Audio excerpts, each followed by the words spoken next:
If you've been following us in this series on the NFL championship games before the Super Bowl, you'll find out that there are some twists and turns and some unexpected bits of fun facts to face. And we have some different teams that we haven't seen for a while coming up in the 1960 season. And Scott Ferguson Green joins us once again to tell us about his team and the 1960 NFL championship. It's all coming up with Scott in just a moment. This is the Pigskin Daily History Dispatch, a podcast that covers the anniversaries of American football events throughout history. Your host, Darren Hayes, is podcasting from America's North Shore to bring you the memories of the gridiron, one day at a time. Hello, my football friends. This is Darren Hayes of pigskindispatch.com. Welcome once again to the Pigpen, your portal to positive football history, and welcome to our series on championships of the National Football League before the Super Bowl. We're having a great time going through these legends of the game, legendary players, coaches, and teams that won championships that are just as important as the Super Bowl victories that we know today in the NFL. And today we have another guest that's a passionate fan and historian of the team that won the championship. He's from the area of Philadelphia. And as you can guess, the 1960 championship went to the Philadelphia Eagles. His name is Scott Ferguson Green. He's a repeated guest here on the Pigpen. Scott, welcome back to the Pigpen. Thank you, Darren. Thank you for having me. It's good to be back. Yeah, we are so happy that you're able to join us. And as we were talking about before we came on, in the background, you have some California sunshine coming in your windows there. So us in the East that are a little bit more frigid, we get to enjoy some of your warmth, not only from your personality, but from your region's temperatures. Thank you. Any type of sun-kissed atmosphere, I'm happy to share. Well, you're going to be sharing a lot with us tonight because we are counting on you to tell us the story of the 1960 National Football League season, and especially that of your Philadelphia Eagles. Yeah, so the Philadelphia Eagles in 1960, it was the first really good year that they had at least 10 wins. After Steve Van Buren had retired in the early 50s, the Eagles went through some really lean years. Matter of fact, in 1958, they only had 2 wins. They did a little bit better in 1959, but they were still looking for that elusive NFL championship that they hadn't had since 1948, 1949.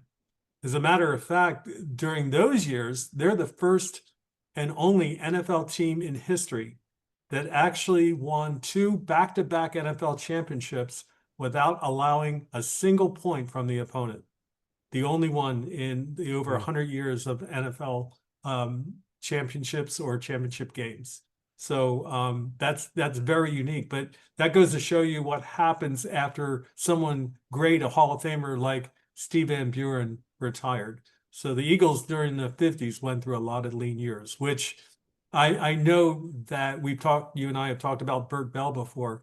That couldn't have been very easy for him to watch the very team that he founded go through so many lean years as NFL commissioner.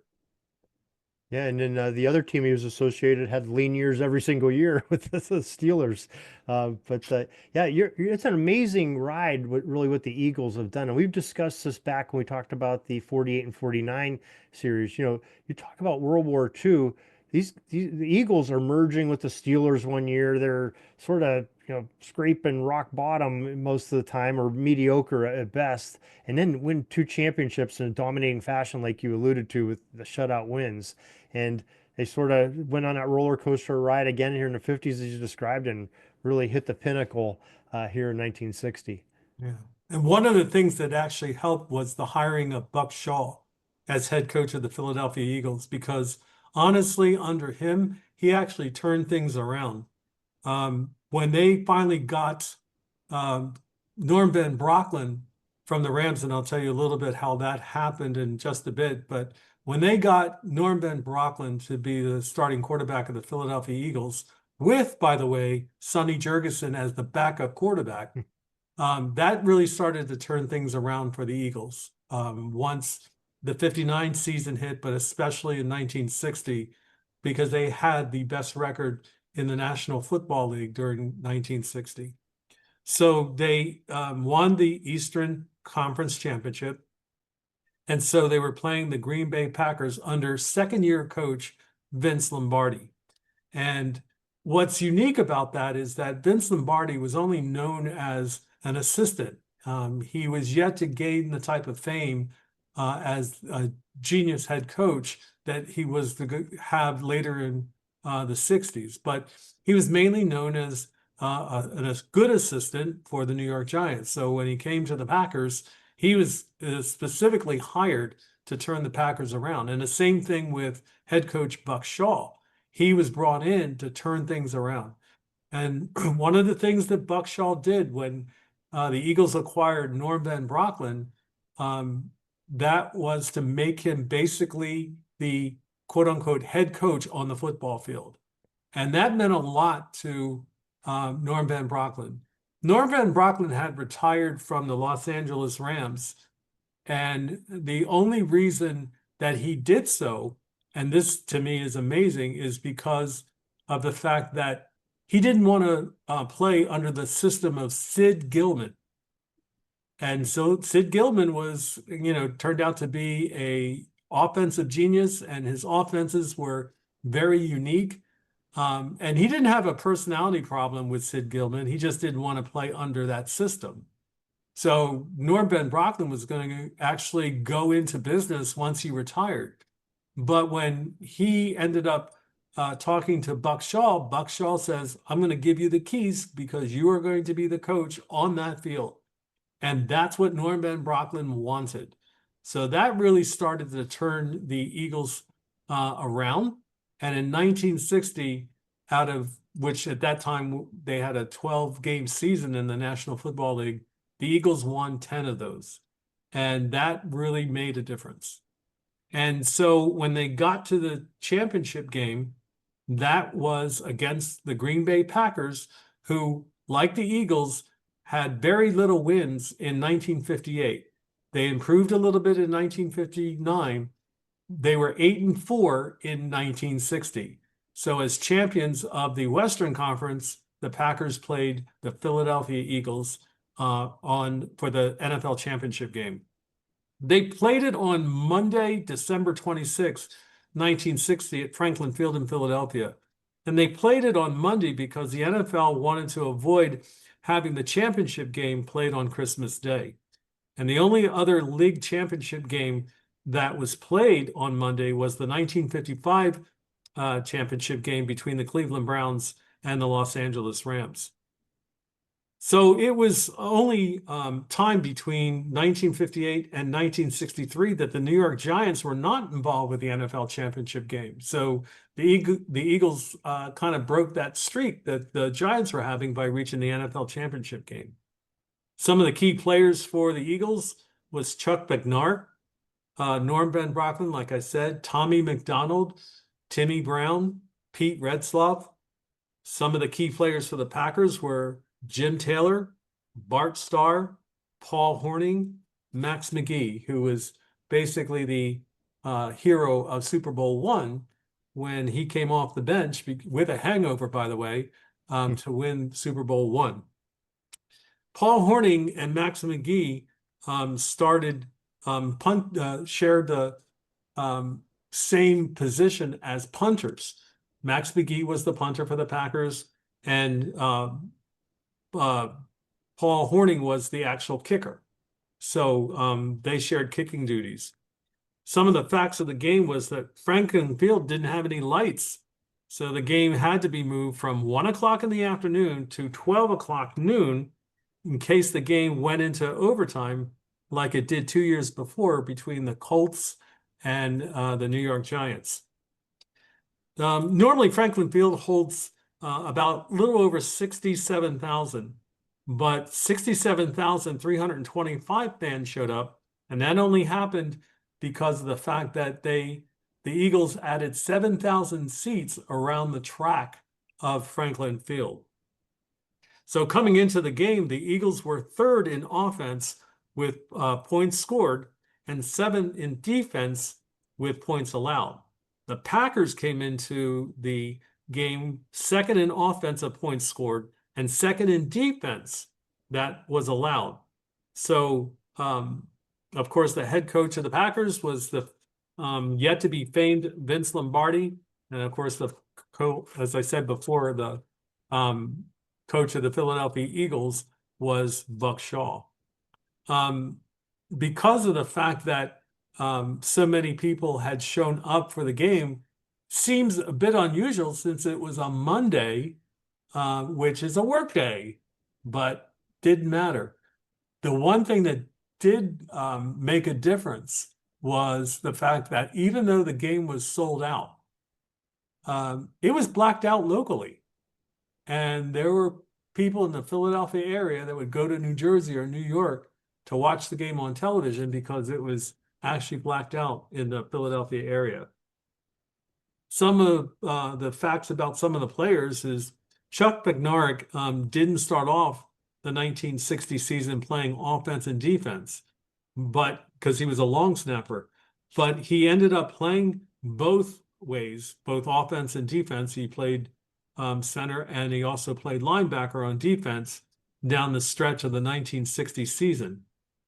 That's how he got the moniker, the 60-minute man. Norm Van Brocklin, like I said, had briefly retired, but the fact that he got the opportunity to be the general on the field is one of the reasons why he got to Philadelphia and really enjoyed playing there for 3 years. He played there in the 58 season, 59 season, and the 1960 season. Another player, Tommy McDonald, he was Norm Van Brocklin's favorite receiver. Tommy was a runner when earlier in his collegiate career, but when he got to the Eagles, he started off as a receiver, but they moved him, or I'm sorry, he started out as a runner, a halfback, and they moved him to wide receiver. He was really tiny, by today's standards. He was 5'9" and weighed 176 pounds, but somehow he seemed to get open through defenses. He was able to break through, and Norm Van Brocklin was able to find his favorite target. Bart Starr for the Green Bay Packers, he was in his 5th year out of Alabama, and even after 5 years, he was not highly regarded coming into the game. Vince Lombardi saw something in him and decided that he was going to actually be the starter for the Green Bay Packers in his first year in 1959. And so that was a real key to one of the reasons why the Packers were able to turn around their season in 1960. The halfback Jim Taylor, he was in his 3rd year out of LSU. He played fullback, and he was the featured runner, which is so unusual today to have a fullback as a featured runner. But he was the workhorse for the Packers. He rushed for 1,101 yards on a league-high 230 carries and 11 touchdowns.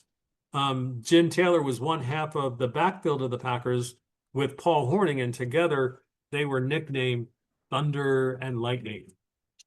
The Eagles coach, Buck Shaw, was one of the main reasons why he was able to find the talent that he was looking for to kind of beef up the defense, because the defense was very leaky, shall we say, in the 1950s. But Buck Shaw was one of the main reasons that the defense got a lot better in 1960. Some of the Packer team players included Hall of Famers, like I mentioned, Bart Starr, Paul Hornung, Jim Taylor, Willie Davis, Jim Ringo, Henry Jordan, Willie Wood, Forrest Gregg, and Ray Nitschke, which names that we were going to hear a lot by the mid-60s and beyond, because the Packers had won 3 NFL championships in a row, including 2 Super Bowls. So we'll get into the game. So the Eagles won the toss, and the Packers kicked off.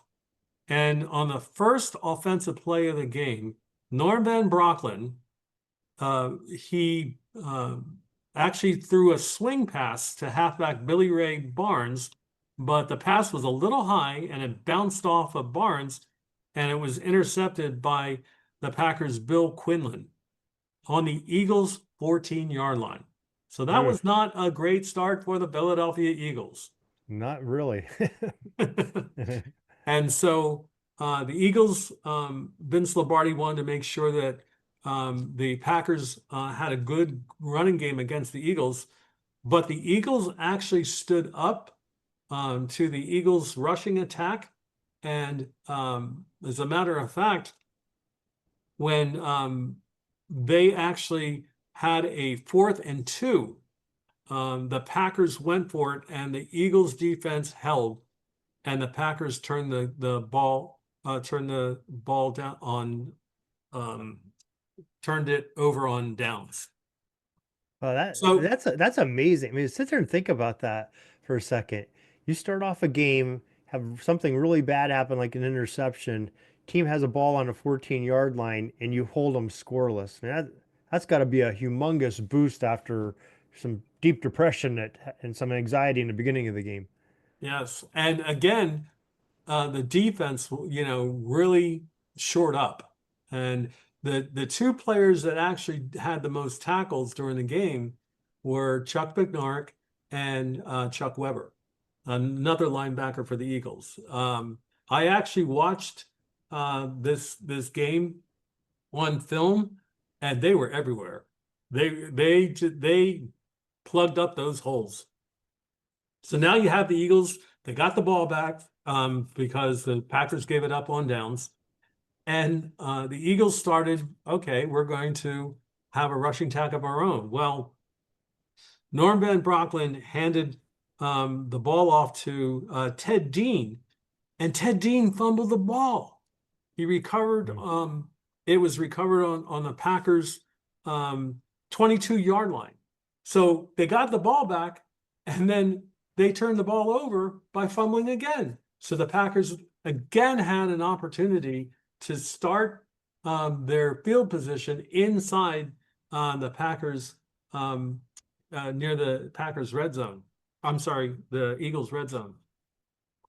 So that resulted in a field goal by Paul Hornung.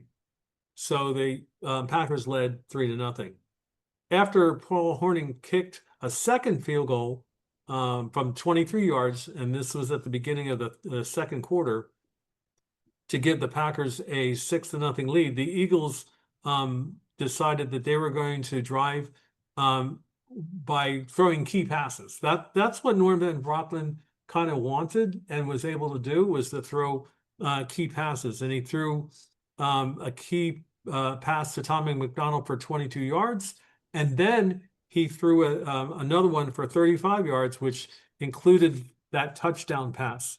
And that's one of the more famous film clips of the 1960 NFL championship game, where Tommy McDonald takes a 35-yard pass from Norm Van Brocklin and ends up getting pushed in the end zone, and he slides on the ice and snow that was in the corner of the end zone.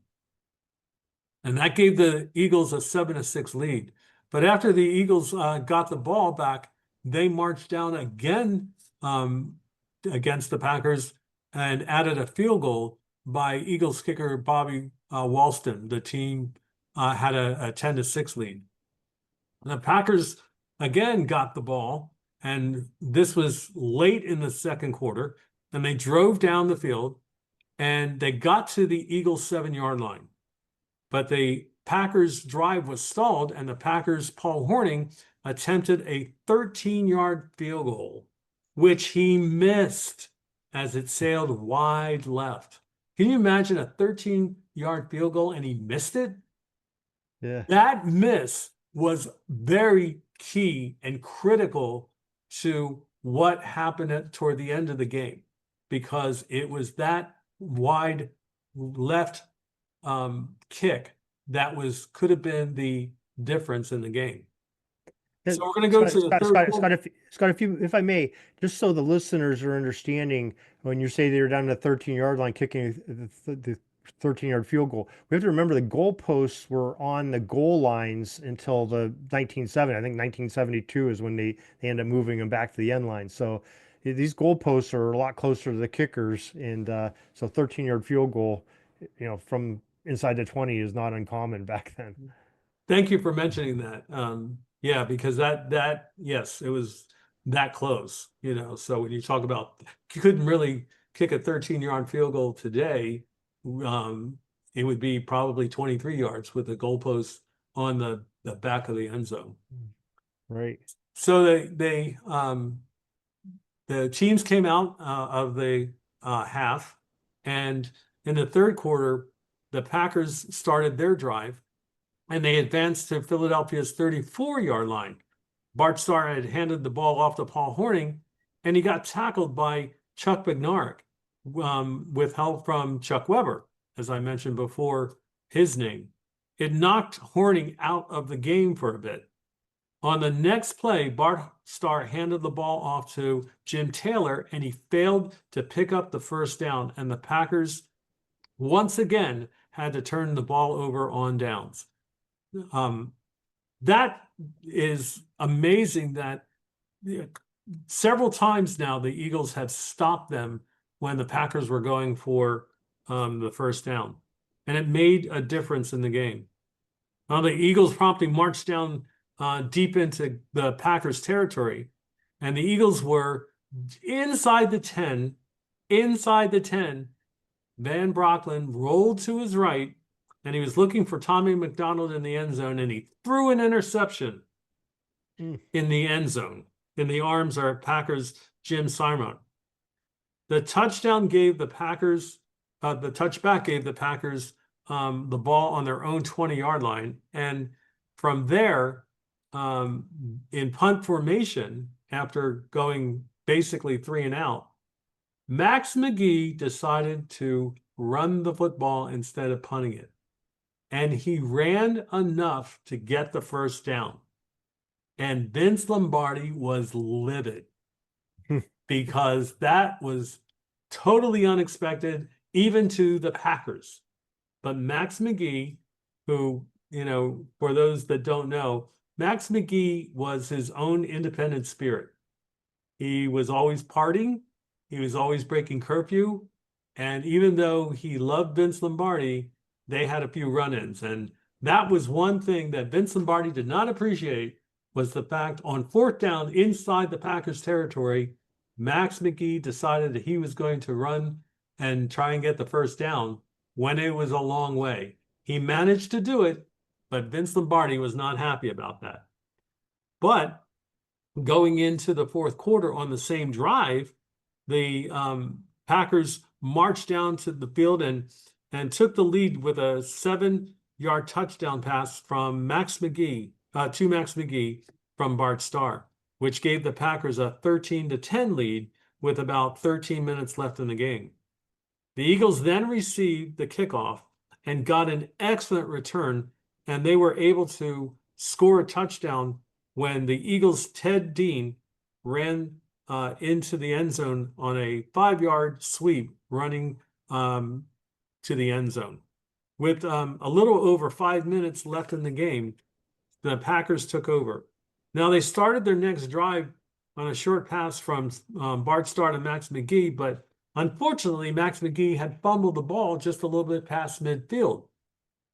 And so the Eagles recovered, but neither team could get very far as they traded punts. So when the Packers got the ball back, and this is in the fourth quarter now, there was only 1 minute and 5 seconds left. The Packers started down the field, and they got to the Eagles' 22-yard line. With the clock still running, Starr got the offense set and quickly snapped the ball and threw a short pass to Jim Taylor, who caught it at the Eagles' 14-yard line. The only thing between Jim Taylor and the end zone was Concrete Charlie Chuck Bednarik. Bednarik wrapped him up and tackled him. Taylor was trying to get up because the clock was still running, and Bednarik sat on him until the time ran out. And the Eagles end up winning the game 17-13. The Eagles won despite the fact that they were outgained on the ground and in the air 401 yards to the Eagles' 296 yards, with only 13 first downs for the Eagles compared to 22 first downs for the Packers. It was only the career playoff loss that Vince Lombardi ever had. He was 9-1 in playoff games, and the only one he lost was against the Philadelphia Eagles. Norm Van Brocklin was named the game's MVP, and he retired right after the game. And before you could blink your eyes, he was named the head coach of the expansion Minnesota Vikings the very next year. For me personally, that NFL championship game of 1960 has a kind of a personal connection to me. I was talking to my dad, and he became friends with one of the Eagles that played in that game, defensive end Riley Gunnels. He was number 71. And my dad later on in the 80s and early 90s did business with Riley Gunnels and actually became one of his friends. And there was a few players that played in that game that had some notoriety, if you will. Max McGee, like I said, I previously mentioned, he became the hero of Super Bowl I. Marion Campbell, who played for the Eagles, he became an NFL head coach. Norm Van Brocklin became an NFL head coach. Tibby Brown, who received some of the kickoffs, he ended up playing a character on the TV show MASH in the very first year. Ed Kayak also was a player for the Eagles, and he ended up being a head coach for the Eagles in the early 70s. So there were a lot of people who played in this game that made names for themselves later on in their career. And the Eagles would not win another NFL championship for 58 years until 2017 season, and they won in January of 2018 when they defeated Tom Brady and the New England Patriots. But can you imagine having a drought of an NFL championship for 58 years? Yeah, that's amazing. But I'm sure that the people in Detroit and Cleveland could probably sympathize with that, with their plight. I think it's a good point, because this is sort of not only, Norm Van Brocklin as a player retiring right after the game, like you talked about, but he sort of disappears. We've talked a lot about him in this championship series, going all the way back to the late 40s when the Rams moved to LA. They draft him as the two quarterback system with Bob Waterfield. 50 they're in the championship and lose. 51 they win. Setting records. Norm Van Brocklin, you said he was second or third in passing in NFL in 1960. He's an old man at that time. He's in his 30s, playing the game at this time of a young man's game. But back in 1951, he set the world on fire, and it's still the 1951 Rams still are the highest points per game team in professional football history. That's the AAFC, all the AFLs and the NFL combined. The 51 Rams are still higher, even the modern day Chiefs and Tom Brady's Patriots, and Peyton Manning's Colts and Broncos teams still outscored them points per game, which is an amazing feat for the Dutchman. And we really, I've actually had a lot of correspondence with his daughter, Karen Vanderwright, who wrote a book about her father. A few years ago, we talked to her, and we've kept in touch ever since. And every time something about her dad comes up, we talk about him. And just she remembers not so much the LA days because she was a little bit young when that was happening, but she remembers living in Philadelphia. She remembers living in Minnesota, the coaching staff, and I think they went down to Atlanta later on. He was a coach there. But Norm Van Brocklin, a true gentleman of the sport and a true athlete that really made a difference for the teams he played on. Absolutely. One of the things that was mentioned in the broadcast, Jack Whitaker was the Eagles play-by-play man, but they allowed him, and he was hired to do the play-by-play on radio. And Jack Whitaker mentioned how the Packers were having a hard time stopping Norm Van Brocklin's passes because they were so accurate and so they had such precision to them. When you get someone like Tommy McDonald or Pete Retzlaff being able to cut through the defenses, Norm Van Brocklin hit them right on the dime. And that really made a difference, in the 1960 championship game.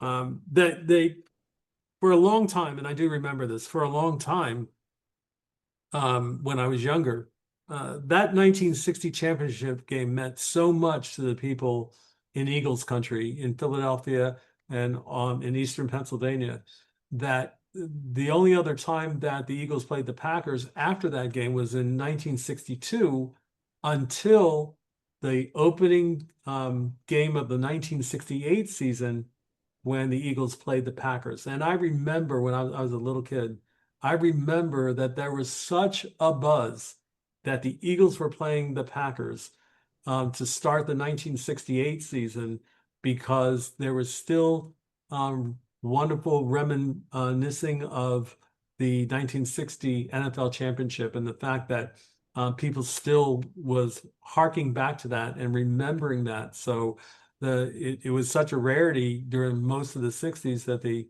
Eagles weren't playing the Packers. They only played them one time since the 60 championship. That I remember the buzz. Everybody was talking about it, the buzz to open a 68 season between the Eagles and the Packers.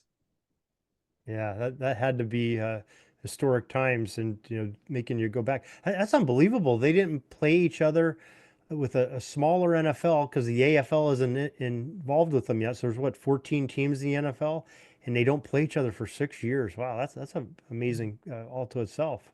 And I looked it up because I didn't believe it myself, but I'm thinking, why is this such a in when I was a little kid, when in 68, why is this, everybody's talking about this? Why is this such a big deal?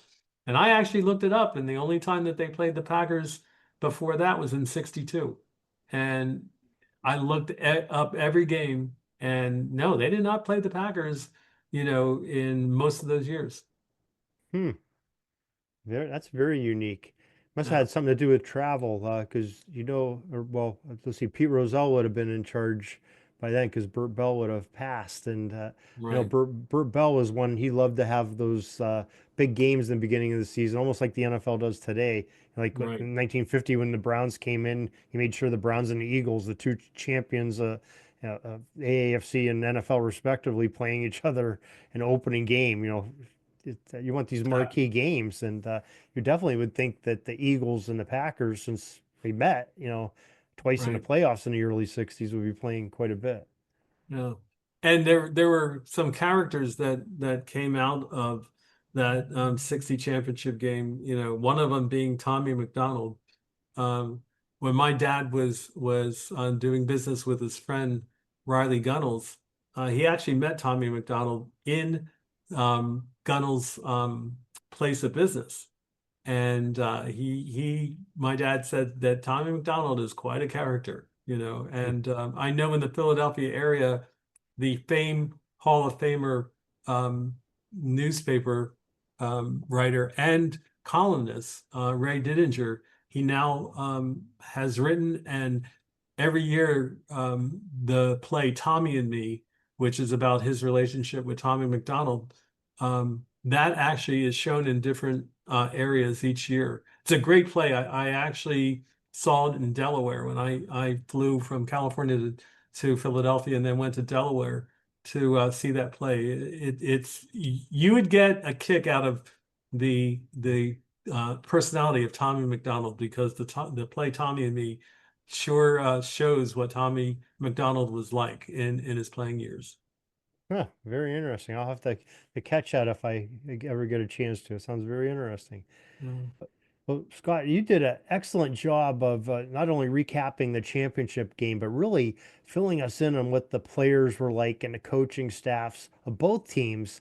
Because these are really historic teams with some great Hall of Famers and legends of the game. Even some of the guys that didn't make aren't currently in the Hall of Fame, still just legends of the game and stalwarts of their era. And still talking about them today, which is an amazing thing. So preserving that history of this game and those teams is amazing. So you did a great job. Thank you very much. I have such a passion for the Philadelphia Eagles. Football is like a religion in Pennsylvania. You know that because you're a fellow Pennsylvanian. And you know what it's like, between, the Steelers country and Eagles country. There's just passion there all the time. Yeah, it definitely is. So, Scott, I want to thank you again for joining us here. And, I think it was what your fourth or fifth time being in a pig pen, maybe more than that. I've sort of lost count. I'll have to give you a time card here. You're on so much. But really appreciate you coming on here and sharing and preserving the football history. Thank you, Darren. Thank you for having me. It was just wonderful to be able to talk about the team of my youth and the team of my passion, the Philadelphia Eagles. That's all the football history we have today, folks. Join us back tomorrow for more of your football history. We invite you to check out our website, pigskindispatch.com, not only to see the daily football history, but to experience positive football with our many articles on the good people of the game, as well as our own football comic strip, Cleat Marks Comics. Pigskindispatch.com is also on social media outlets, Facebook, Twitter, Instagram, and don't forget the Pigskin Dispatch YouTube channel to get all of your positive football news and history. Special thanks to the talents of Mike and Gene Monroe, as well as Jason Neff for letting us use their music during our podcast. This podcast is part of the Sports History Network, your headquarters for the yesteryear of your favorite sport. You can learn more at sportshistorynetwork.com.